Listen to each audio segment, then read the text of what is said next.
Second Chronicles, chapter 32. Oh boy, I don't like this one. Well, it ends up good, but you know. 32, verse 1.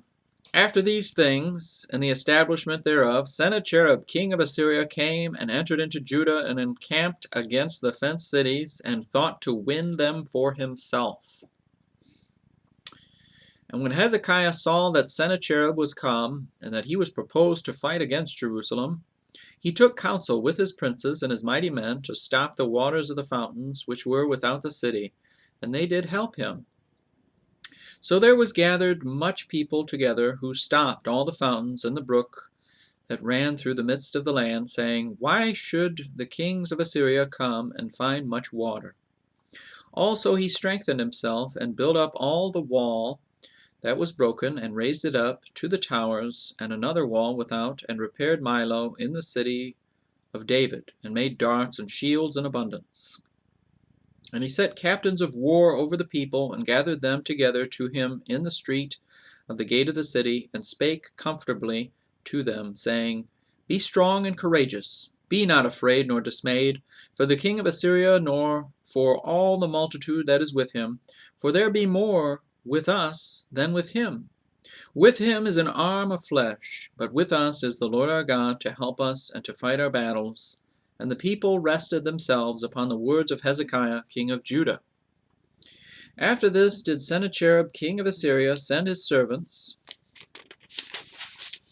to Jerusalem, that he himself laid siege against Lachish, and all his power with him, unto Hezekiah, king of Judah, and unto all Judah that were at Jerusalem, saying, Thus saith Sennacherib, king of Assyria, Whereon do ye trust that ye abide in the siege in Jerusalem? Doth not Hezekiah persuade you to give over yourselves to die by famine and by thirst, saying, The Lord our God shall deliver us out of the hand of the king of Assyria? Hath not the same Hezekiah taken away his high places and his altars, and commanded Judah and Jerusalem, saying, Ye shall worship before one altar, and burn incense upon it? Know ye not what I and my fathers have done unto all the people of other lands?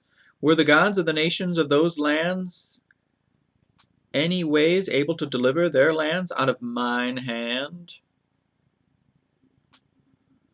Who was there among all the gods of those nations that my fathers utterly destroyed, that could deliver his people out of mine hand, that your God should be able to deliver you out of mine hand? Now therefore let not Hezekiah deceive you, nor persuade you on this manner, neither yet believe him.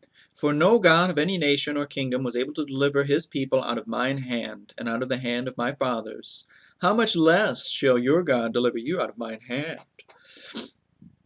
And his servant spake yet more against the Lord God, and against his servant Hezekiah. He wrote also letters to rail on the Lord God of Israel, and to speak against him, saying, As the gods of the nations of other lands have not delivered their people out of mine hand, so shall not the God of Hezekiah deliver his people out of mine hand. Then they cried with a loud voice in the Jews' speech unto the people of Jerusalem that were on the wall, to affright them and to trouble them, that they might take the city. And they spake against the God of Jerusalem as against the gods of the people of the earth, which were the work of the hands of man. That's key there, right? Yeah. 20. And for this cause Hezekiah the king and the prophet Isaiah the son of Amos prepared and cried to heaven. And the Lord sent an angel which cut off all the mighty men of valor, and the leaders and captains in the camp of the king of Assyria. So he returned with shame of face to his own land. And when he was come into the house of his God, they that came forth of his own bowels slew him there with the sword.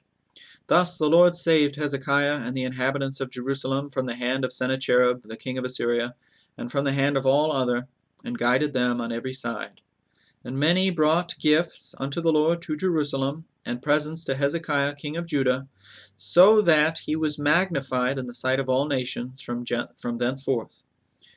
In those days Hezekiah was sick to the death, and prayed unto the Lord, and he spake unto him, and he gave him a sign. But Hezekiah rendered not again according to the benefit done unto him, for his heart was lifted up. Therefore there was wrath upon him, and upon Judah and Jerusalem. Notwithstanding, Hezekiah humbled himself for the pride of his heart, both he and the inhabitants of Jerusalem, so that the wrath of the Lord came not upon them in the days of Hezekiah. And Hezekiah had exceeding much riches and honor, and he made himself treasuries for silver and for gold, and for precious stones, and for spices, and for shields, and for all manner of pleasant jewels. Storehouses also for the increase of corn and wine and oil, and stalls for all manner of beasts, and coats for flocks. Moreover, he provided him cities and possessions of flocks and herds in abundance, for God had given him substance very much. This same Hezekiah also stopped the upper watercourse of Gihon, and brought it straight down to the west side of the city of David. And Hezekiah prospered in all his works. Howbeit in the business of the ambassadors of the princes of Babylon, who sent unto him to inquire of the wonder what was done in the land, God left him to try him, and that he might know all that was in his heart. Now the rest of the acts of Hezekiah and his goodness, behold, they are written in the vision of Isaiah the prophet, the son of Amos, and in the book of the kings of Judah and Israel. And Hezekiah slept with his fathers, and they buried him in the chiefest of the sepulchres of the sons of David. And all Judah and the inhabitants of Jerusalem did him honor at his death. And Manasseh his son reigned in his stead.